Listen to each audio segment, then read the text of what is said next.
Good morning বন্ধুগণ, তোমাদের সবাইকে রাধে রাধে বলে শুরু করলাম আজকে আমার দিনটা।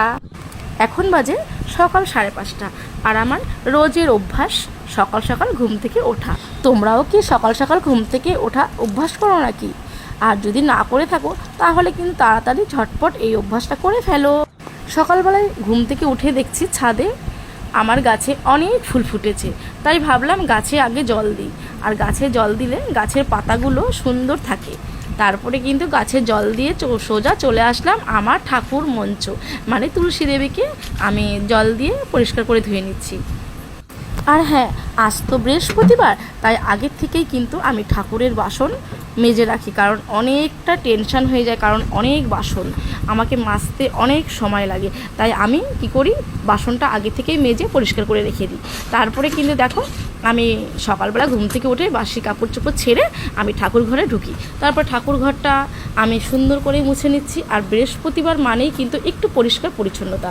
আমরা রোজই পরিষ্কার পরিচ্ছন্ন করি, তবুও যেন একটু বৃহস্পতিবার সমস্ত জিনিসই আমাদের নতুন করে পাল্টিয়ে ধুয়ে মুছে তারপরে কিন্তু আমরা পুজো আচ্চা করি। ঠাকুরের ঘর মোছা হয়ে গেছে, তারপরে আমি চলে আসলাম। ঠাকুরের অনেকগুলো জামা কাপড় জমে গিয়েছিল, আর ঠাকুরের জামা কাপড় তো অনেকে আছে, তাই আমি ভাবলাম একসাথে ঠাকুরের জামা কাপড়গুলো ধোবো। তাই শ্যাম্পু সার্ফ দিয়ে ভালো করে ভিজিয়ে আমি সুন্দর করে কেচে নেব সুন্দর করে। তো বন্ধুরা, সকালবেলা সত্যি কাজ করতে কিন্তু ভীষণ ভালো লাগে। আর তাছাড়া এত রোদ ওঠে না, তখন আর কিন্তু কোনো কাজ করতে মন বসে না। তাই আমি সবসময় চেষ্টা করি একদম সাত সকালে আমি ঠাকুর ঘরের কাজকর্ম সেরেই কিন্তু আমি বাদবাকি সমস্ত সংসারে কাজ করি। তো আমি কিন্তু সেটাই করি। জানো তো বন্ধুরা, এখন না একা একা থাকতে কোনো বোরিং লাগে না, কারণ হচ্ছে এই একটা প্ল্যাটফর্ম পেয়েছি যে তার সাথে আমরা সমস্তটাই কিন্তু সারাদিন কীভাবে কাটাই, কীভাবে থাকি, একাকিত্ব আমাদের কিন্তু আর কোনো বোরিং লাগে না। যেহেতু আমাদের কাছে এই রকম একটা প্ল্যাটফর্ম দিয়েছে, আমরা প্রত্যেকে কিন্তু একা ফিল করি না। আমি তো করিই না, আগে আমার ভীষণ একা ফিল লাগতো, কিন্তু এখন একদমই না। তো এই রকম প্ল্যাটফর্ম পেলে বলো আর কিছু লাগে? এখন কিন্তু আর নিজে নিজে একা একা থাকা যায়। কাজ করতে করতে একদম সূর্য প্রায় উঠে গেছে এরকম একটা হয়ে গেছে। তো আমার কিন্তু বাদবাকি সমস্ত কাজ হয়ে গেছে। এবার আমি কিন্তু ঠাকুর ঘরের সমস্ত কাজকর্ম করে তারপরে কিন্তু আমি ঘরে যাব। আর দেখো কি সুন্দর করে আমার সমস্ত কাজ ঠাকুর ঘরের হয়ে গেছে, তোমাদেরকে আবারও দেখিয়ে দিই। ঠাকুর ঘরের কাজকর্ম সেরে সোজা চলে আসলাম ঘরে। এবার ঘরে কাজকর্ম করার আগে আমি কিন্তু একটু গান চালিয়ে কাজ করব, কারণ আমি গান চালিয়ে কাজ না করলে আমার একদম ভালো লাগে না। আর আমি গান চালিয়ে কোনো কাজ করলে আমার এতটা ভালো লাগে, সেটা তোমাদেরকে বন্ধুরা বোঝাতে পারবো না। আমি ভীষণ গান পাগল, এক প্রেমিক বলতে পারো। আমি গান ছাড়া একদম থাকতে চাই না। আমি সব ছাড়তে রাজি আছি, কিন্তু গান ছাড়তে রাজি নই। তাই আমি আর গান চলবে একদম ফুল মস্তিতে গান চলবে।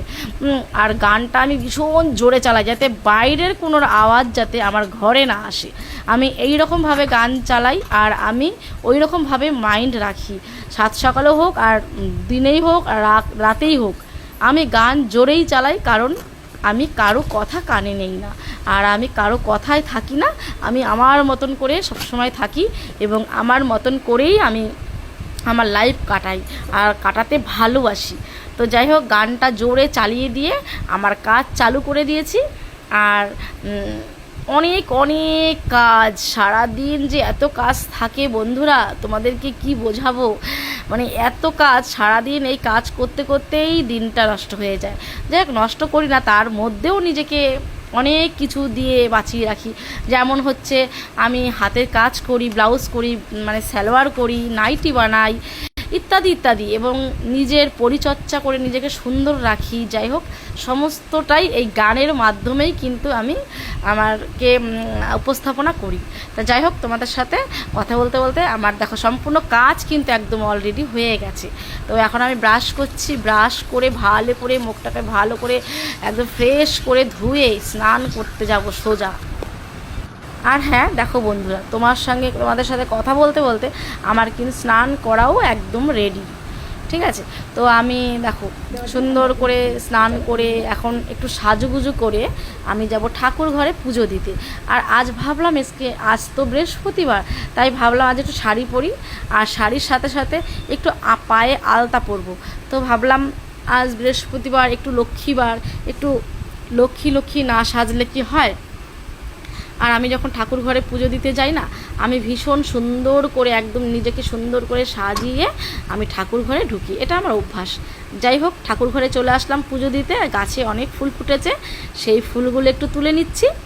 দেখো কত ফুল ফুটেছে, রোজ এমনই ফুল ফোটে। যাই হোক, আমি যেই গাছ লাগিয়েছি ভগবান একটা দুটো করে হলেও রোজই পায়, এটাই আমার সবচেয়ে ভাল লাগে।